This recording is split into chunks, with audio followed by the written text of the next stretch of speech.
សង្ក្រានមានន័យដូចម្ដេចខ្លាំងជំរាបប្រសាំងឲ្យអស់ឆ្ងល់កែវកែវជំរាបប្រសាំងឲ្យអស់ឆ្ងល់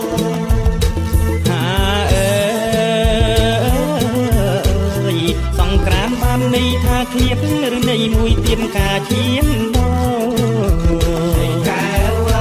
ន័យមួយទៀតការឈានដល់ន័យរាសីចាំងអ្នកកុំឈរព្រះអាទិត្យចរដល់ទីជួបមួយជុំកែវកែវព្រះអាទិត្យចរដល់ទីជួបមួយជុំ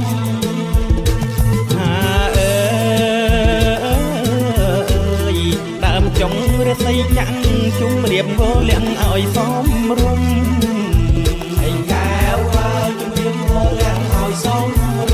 ឆ្នាំដល់ចុងបានមួយជុំខ្មែរយើងរៀបចំចូលឆ្នាំថ្មីកែវខ្មែរយើងរៀបចំចូលឆ្នាំថ្មី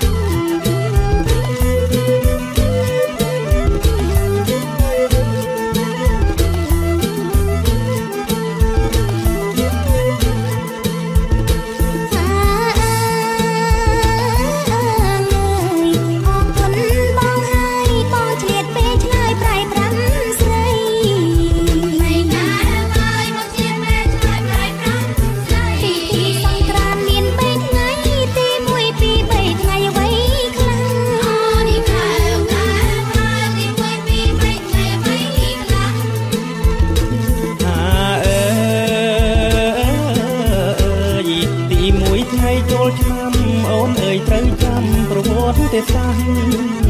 ហើយកែវ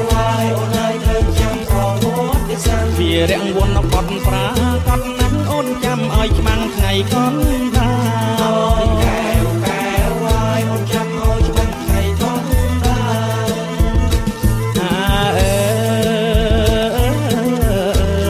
ថ្ងៃទី3ចាំងវារាំងឡើងសាំងដវិញ